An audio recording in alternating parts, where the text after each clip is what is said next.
Welcome to episode 27 of History for Shut-ins. Today, we are going to talk about the Emancipation Proclamation, some of the foreign policy issues that Abraham Lincoln encountered, and the election of 1864. Starting Monday, we will discuss actual Civil War battles and go through each of the battles one by one.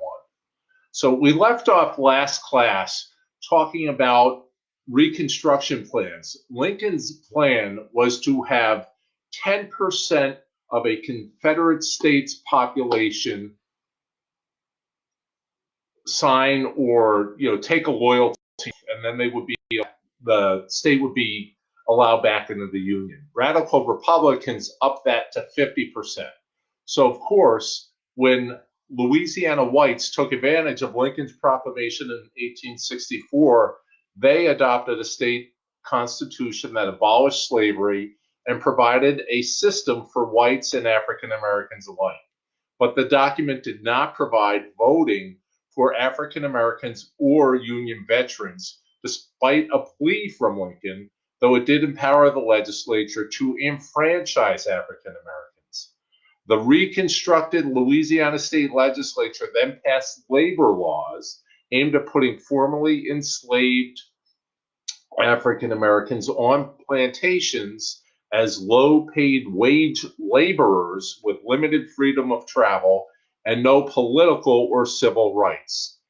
Angry Republican congressmen, understanding these new laws were equal to the old slave codes, refused to admit Louisiana's representatives and senators to Congress, or those from Arkansas and Tennessee, which also organized under Lincoln's 10% plan. Nor did Republicans allow counting of electoral votes from these three states in the election of 1864. Following Union military successes and the 1864 re-election, Lincoln had second thoughts on his own Reconstruction plans. 2 days after Lee's surrender at Appomattox, Lincoln promised that a new policy would be forthcoming. He intended to include voting rights for some African Americans, those who owned property, those who were literate, and some stronger measures, including an army of occupation to protect the civil rights of African Americans. 3 days after this statement, John Wilkes Booth assassinates Lincoln. There can be no question that Lincoln hated slavery, that he believed it contradicted the Declaration of Independence, and that it was the one issue that threatened the survival of the Union. It is also clear politically that Lincoln had always compromised on slavery. As a congressman, he identified with the Free Soil, non-expansionist anti-slavery forces rather than abolitionists opposed to slavery as a moral evil with which no compromise could be tolerated. Abolitionists, remember, were much more militant, may not be the right word, but where Lincoln and those who felt like he felt thought that the best way to end slavery was through political means, through compromise. Abolitionists wanted to blow up the system. If Lincoln sided with the abolitionists, he knew he would lose the public, the voting public, and he needed them. So that's why he was taking not quite the drastic measures that abolitionists had pushed. In the debates with Stephen Douglas, Lincoln denounced racial equality in politics and society because that's where society was at the time. As a presidential candidate, Lincoln promised to uphold slavery where it was constitutionally protected in southern states, and he supported the voluntary colonization of African Americans to the African continent.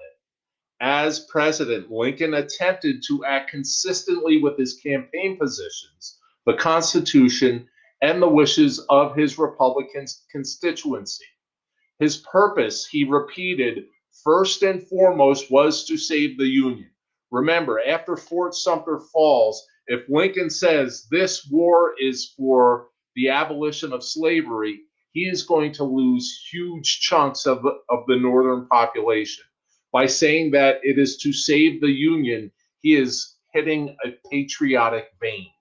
Not to say that freeing the slaves is not important, but he knows, by having his finger on the public sentiment, if he goes with abolition first, it's going to be a much harder slog. At first, Lincoln announced his commitment to not interfere with slavery. In fact, Lincoln said, if we make slavery, if it stays where it exists, fine. If it expands, although he wasn't really pro-slavery, if it had to expand to save the Union, fine. Or if he had to abolish it to save the Union, fine. The bottom line was saving the Union. Lincoln, as I said, his purpose is to save the Union. At first, Lincoln announces his commitment not to interfere with slavery. He does this to keep 4 slave states, Delaware, Maryland, Kentucky, and Missouri, in the Union, and to obey the Constitution, which did not empower the federal government to abolish slavery. He hoped to win the support of Northern Democrats by not using the war to abolish slavery.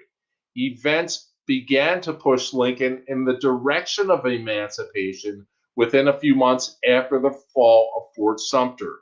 He found himself besieged by prominent Republican senators, especially Charles Sumner of Massachusetts, who ends up really pounding the drum for abolition.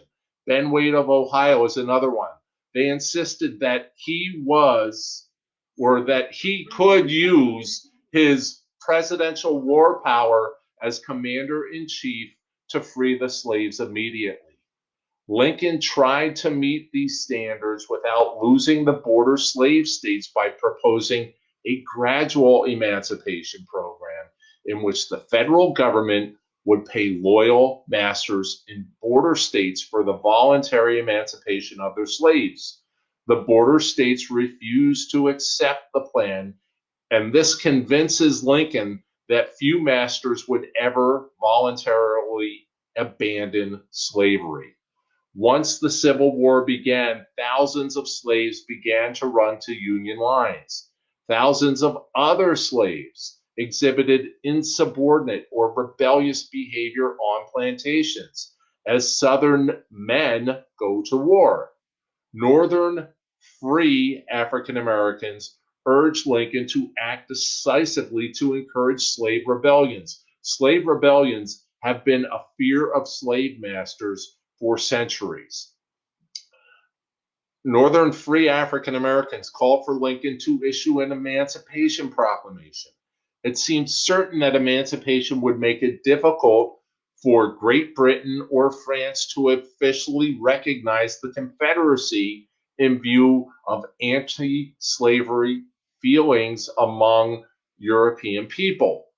Lincoln announced to his cabinet on July 22, 1862, that he would issue an Emancipation Proclamation in his capacity as Commander-in-Chief of the Armed Forces in time of war.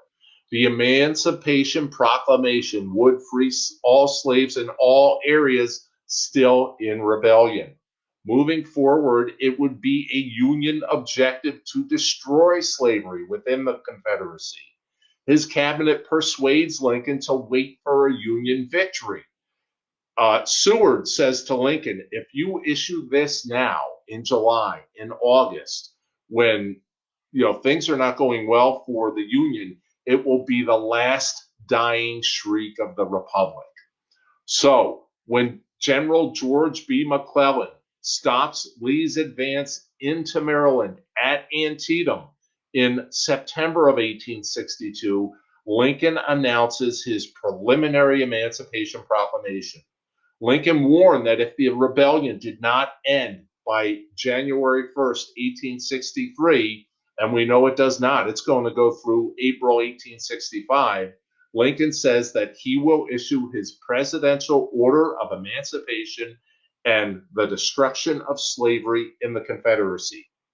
Prior to his July announcement to his cabinet, Lincoln had signed the Second Confiscation Act passed by Congress, which provided for the seizure and liberation of all slaves held by people who supported the rebellion. This bill exempted loyal slave owners in the Confederacy. The Emancipation Proclamation, made no such exceptions. In the final Emancipation Proclamation, Lincoln left out occupied Tennessee and certain occupied parts of Louisiana and Virginia, as well as the loyal slave states. The Emancipation Proclamation declared, with the exception of those areas, that all slaves in the rebellious states were hereafter, quote unquote, forever free. It also asserted that African American men would now be enlisted in the Union Army as regular soldiers. The Union Navy had accepted African American sailors from the start of the war. Lincoln issued the most revolutionary measure ever to come from a president up to that time. In his message to Congress in December of 1862, after increasing Democratic strength in the congressional midterm elections, he linked emancipation to saving the Union. He states, quote, "In giving freedom to the slave, we assure freedom to the free, honorable alike in what we give and what we preserve. We shall nobly save or meanly lose the last best hope of earth," unquote. Stirring words. Lincoln was great at such things. By the end of the war, more than 180,000 African American soldiers served in the Union Army. Most were former slaves, about 150,000 of them, who flocked to Union lines, often bringing their families. This flood of formerly enslaved people amounted to one of the greatest folk movements in American history. It also created a massive refugee crisis. Lincoln met the problem by establishing a refugee system that put most able-bodied women and children refugees to work for wages on abandoned and confiscated farms and plantations supervised by the government. Often, these farms and plantations were protected by a home guard of African American soldiers, whether they be husbands, brothers, sons, or fathers of the formerly enslaved workers. Lincoln was worried that his wartime proclamation might be nullified by the courts after the war on grounds that any confiscation of property, which is what slaves were considered, required due process of law, and that such a policy could only be adopted by a law passed by Congress. Lincoln used his reelection victory in 1864 to promote a constitutional amendment that would end slavery everywhere in the nation. The Republican platform of 1864 endorsed the 13th Amendment, which the U.S. Senate passed in April, and Lincoln used all the powers of his office, including patronage, much like he did at the 1860 Republican Convention, to push the amendment through the House of Representatives, which adopted it on January 31st, 1865. Lincoln would not live to see it become part of the Constitution after its ratification in December of 1865. The 1864 election, what's amazing is that in the middle of the Civil War, it actually takes place. America holds its election without any discussion about alternatives. No other democratic nation had ever conducted a national election during times of war. While there was some talk of postponing the election, it was never given serious consideration, even when Lincoln thought he was going to lose. Lincoln won with a huge electoral college victory and substantial popular vote of 55%. Lincoln was doubtful about his chances, and most key advisors had warned him through the summer of 1864 to expect the worst. Part of the problem stemmed from the growing dissatisfaction within his own party by radical Republicans who doubted Lincoln's commitment to ensuring political equality for former slaves once the war had ended. They also opposed Lincoln's mild approach to Reconstruction that he had applied to Louisiana, the 10% plan. To counter Lincoln's plan, radical Republicans passed the Wade-Davis bill, which established a more severe Reconstruction model. 50% of the voters had to swear loyalty to the Union to be administered by Congress. Lincoln pocket vetoed the bill and invited Southerners to rejoin the Union under his 10% plan. His opponents within the party publicly attacked him months before the election of 1864. Again, a pocket veto, what happens is as a new Congress is being sworn in, the old Congress passes the act of legislation. The president sits on it until the new Congress is sworn in, and he never has to sign it. That's a pocket veto. Although Lincoln won nomination for a second term on the first ballot when Republicans met in Baltimore in June of 1864, a dissident convention of radical Republicans met earlier in Cleveland. They chose the name Radical Democracy for their party, and they nominated John C. Fremont as their candidate. John C. Fremont was the first Republican presidential candidate in 1856. This move never got off the ground, and most radicals swung back to Lincoln by the end of the summer.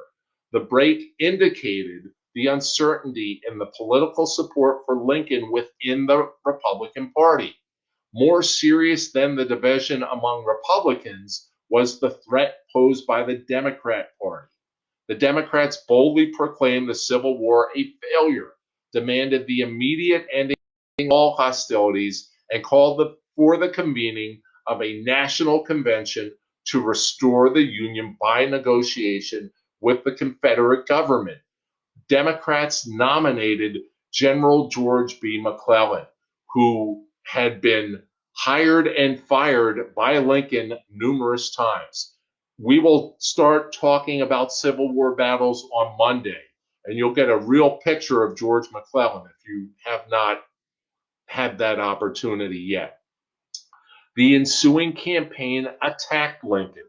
Democrats confidently believed that the nation had grown weary of the war and the way that Lincoln conducted it.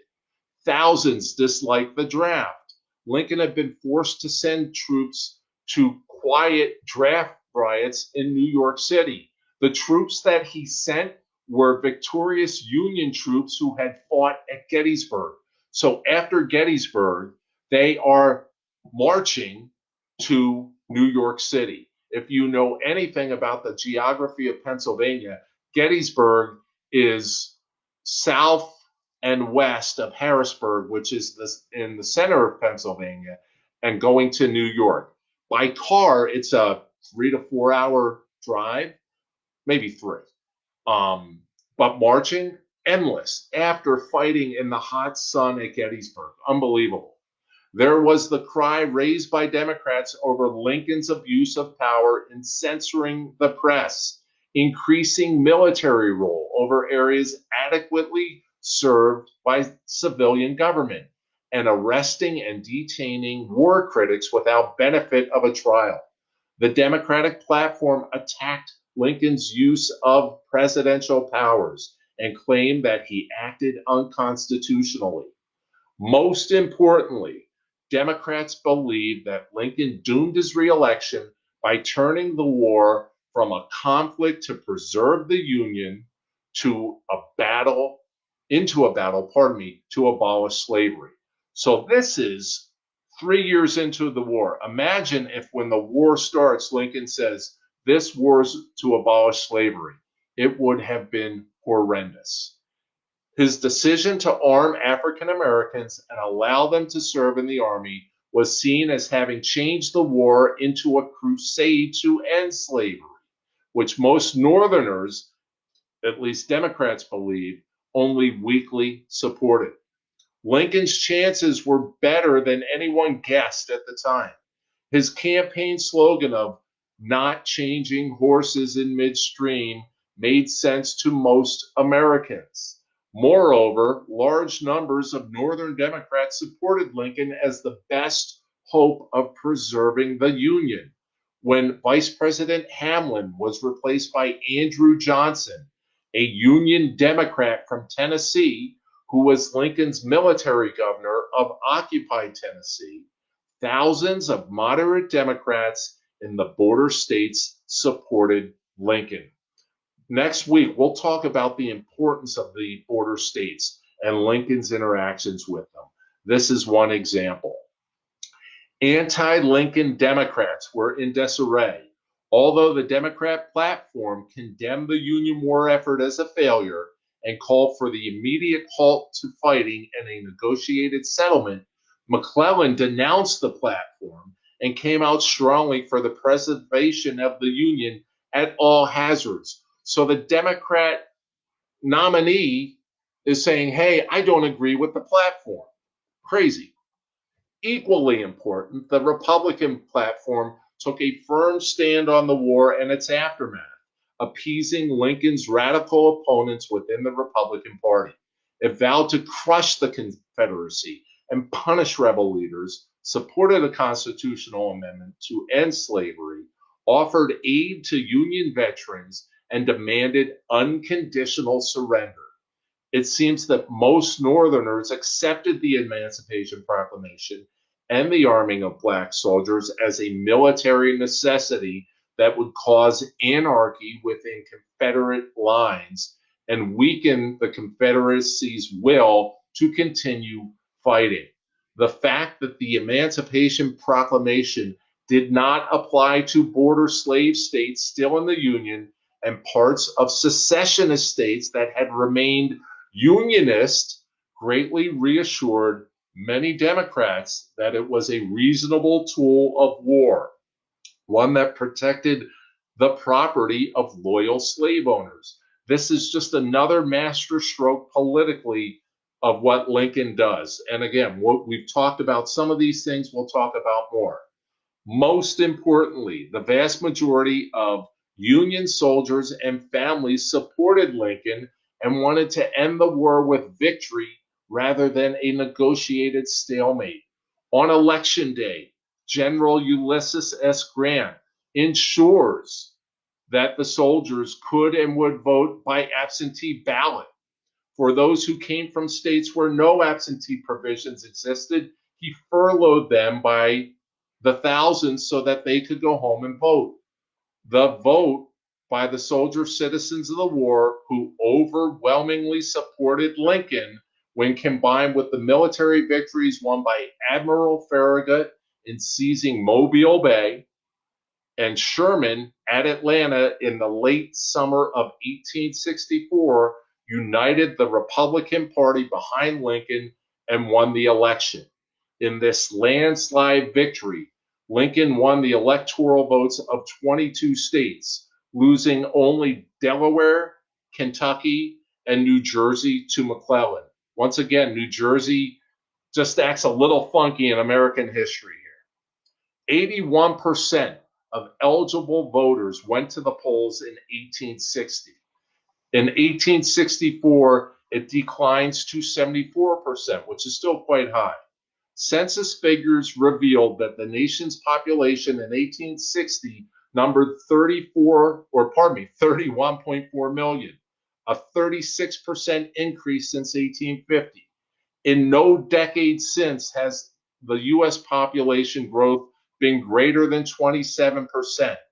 Two new states came into the Union during the war years. West Virginia in 1863 as the nation's 35th state, and Nevada in 1864. West Virginia broke from Virginia when Virginia seceded. Lincoln helped the new state along by sending troops, supplies, weapons, and gold from the Treasury without a congressional appropriation. Nevada had grown up almost overnight with the discovery of silver at the Comstock Lode in 1859. From a foreign affairs standpoint, a key part of Lincoln's military strategy rested upon an effective blockade of the Confederacy's 3,500 miles of shoreline. 5 out of 6 blockade runners evaded capture, enough to allow Great Britain to argue that it was a paper blockade not recognizable by international law. The Confederacy shipped a small percentage of its cotton abroad during the war, 500,000 bales versus 10 million for the 3 years prior to the start of the Civil War. The issue of the blockade's effectiveness became the major foreign policy question in the first few years of the war.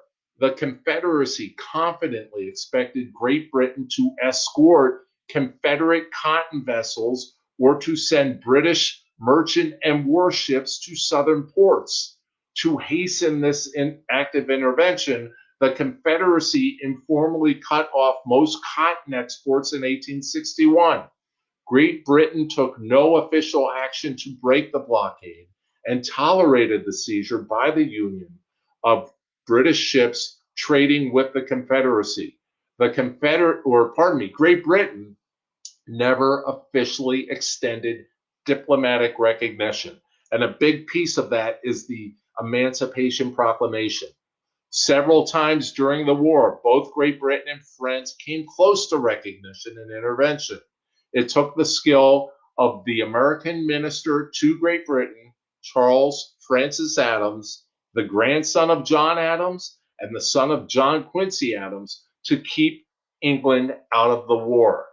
The first crisis occurred when Great Britain issued a proclamation of neutrality, which rested upon the logic of the Union's declared blockade. According to England's reasoning, although Lincoln proclaimed the rebels to be insurrectionists and not recognizable under international law as a belligerent power engaged in war, Lincoln's declared blockade was an act of war, which would be conducted against a sovereign state. Therefore, Lincoln had actually granted belligerency status to the Confederacy and forced foreign powers to do the same. By proclaiming neutrality, Great Britain afforded the Confederacy the status of a belligerent power. Other European nations, followed Great Britain's lead. Belligerency status gave the Confederacy the right, according to international law, which had been signed by European nations after the Crimean War in 1856, to contract loans and purchase arms from neutral nations. It also allowed Great Britain to provide safe harbors for both Union and Confederate warships and merchant vessels, to build blockade runners and warships for the Confederacy, and formally debate in Parliament the merits of active intervention. The delicacy of the situation exploded into near battle when 2 Confederate diplomats were seized by the Union Navy from a British ship en route to Great Britain. Britain's Prime Minister, Lord Palmerston, sent Lincoln an ultimatum demanding an apology and release of the diplomats, and ordered troops to Canada in preparation for war. He also seized all British shipments to America, including a vital supply of saltpeter, which is the principal ingredient of gunpowder, for which the Union was in low supply. Lincoln had little choice but to release the diplomats, although he avoided a public apology. Lincoln's quote about this was "one war at a time." Great Britain, greatly relieved, refused to press the issue.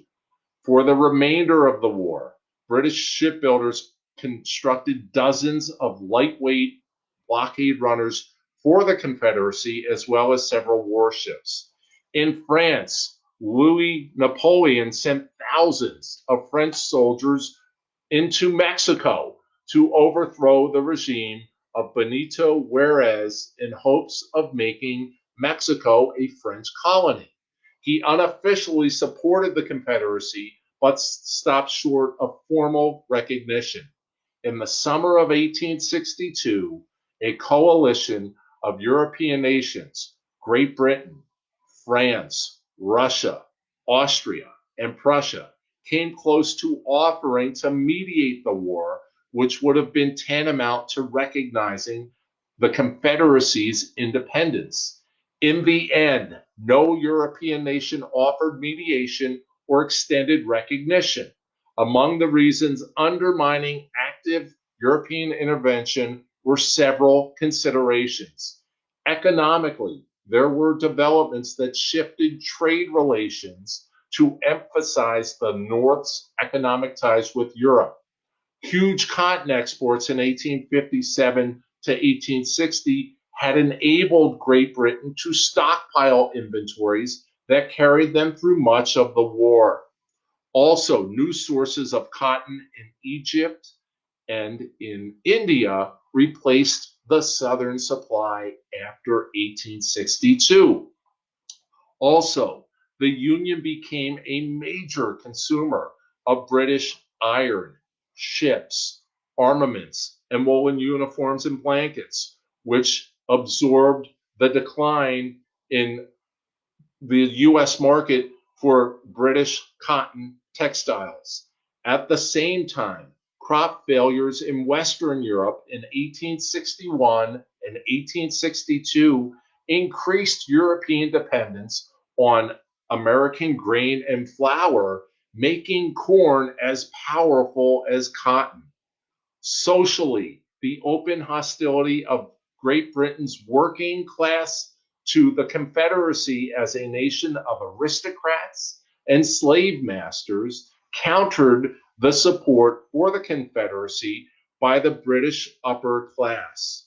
The Emancipation Proclamation transformed British anti-slavery sentiment into strong political opposition to the Confederacy. On the diplomatic front, there was a delicate balancing act between France and Great Britain, as neither side wanted to be the first to recognize the Confederacy, lest the other use it to foment a new alliance with the Union. All of these factors came to play in a series of diplomatic flourishes and sentiment shifts that reflected the battlefield fortunes of Union armies. Nothing was more consequential than the effect of the Emancipation Proclamation combined with Lincoln's determination to win the war.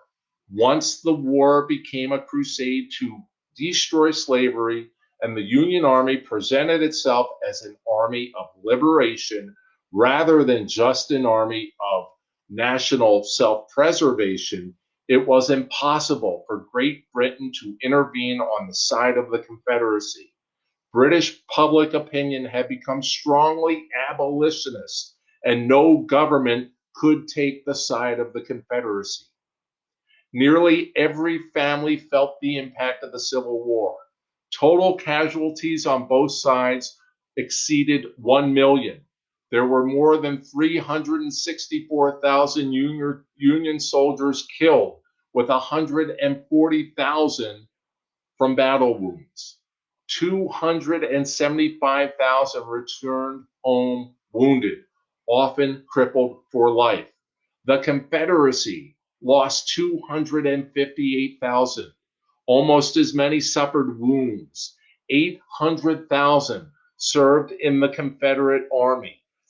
This represented 90% of the free men aged 18 to 60. In the Union, 2.3 million Union soldiers served, but this represented only 44% of those eligible as able-bodied males. In almost every major battle but one, Chickamauga, The North outnumbered the Confederacy, sometimes 2 to 1, in every major battle except the Wilderness engagement. Confederate casualties were greater than or equal to the Union's. The total cost of the war is estimated at $20 billion, or 5 times the total expenditures of the federal government since its inception in 1791. Because most fighting occurred in the Confederacy, the war impacted the Confederate society to a much larger extent than the North. A huge agricultural industry based upon plantation slavery was totally destroyed, and nearly every part of the Confederate society was altered. Small towns and villages became cities as rural populations flocked to them to work in war-related industries or to find security from invading Union armies. Mobile doubled in population. Richmond grew by 250%. Confederate women found themselves doing work previously done by slaves and men. Women also shifted from their previous roles in life to work in the Confederate bureaucracy and as school teachers. Innovation caused untold human suffering as prices more than as prices grew, almost 7,000%, causing bread riots in many Confederate towns and high levels of desertion by Confederate soldiers running home to care for their families. Human suffering and starvation among the Confederacy loomed large as the war slowly strangled the Confederacy. Sherman's march to the sea, the conquest of the Mississippi River Valley, nonstop fighting in the Shenandoah Valley, and Union attacks on coastal areas of the Carolinas and Georgia took their toll. Once the war ended, economic reconstruction would be dominated by financiers from the North who lent money to Southern business and industry leaders at high rates of interest. In the North, although urban workers experienced a decline in living standards in the face of a 77% inflation rate, most Union citizens enjoyed substantial prosperity. War contracts pumped federal money into the economy. Railroad builders and industrialists took advantage of the demand to centralize their operations and amass huge profits without having to pass much on to workers in wage growth. Agriculture prospered. By the end of the war, large-scale commercial farming was a reality. A new generation of mechanical mowers, efficient horse-drawn reapers, and improved plows enabled boys and women to produce more per acre. The average white Southerner suffered greatly from the war, losing slaves, farm animals, and family members in far greater proportion than those in the North. At war's end, a devastated and uncertain Southern white citizenry faced a powerful and enriched North, which had transformed itself from a primarily agricultural and craft economy into an industrial powerhouse. This is in large thanks to Alexander Hamilton planting those seeds back in the late 1780s, early 1790s. The war liberated 4 million African Americans ready to participate fully in the post-war economy and society as free citizens. The vast majority of former slaves had little. Few could read or write. Most were in disarray because slavery had broken up their families or because of the chaos of war. Almost all were determined to have their own farms, to live free of white supervision, to have their marriages legally recognized, and obtain an education for their children. Armed with the conviction that freedom required independence from white control, The Southern freedmen stood ready in 1865 to demand conditions of social, political, and economic equality with every white in America. Abolitionists and radical Republicans agreed with them and were prepared to fight the new battle of racial equality in the post-war South, which of course goes on until the 1960s and some would say still continues to this day. The movement to pass the 14th and 15th Amendments, guaranteeing African American suffrage and other citizenship rights, posed an issue for the women's movement. Some women agreed with abolitionists that it was necessary to gain black suffrage first. Others argued that white women deserved the vote before African American men. The differences split the suffrage movement, and two organizations that emerged to fight for women's suffrage that did not heal their wounds until the turn of the century. Because Lincoln was committed to preserving the Union and vindicating democracy, no matter what the consequences to himself, the Union was saved.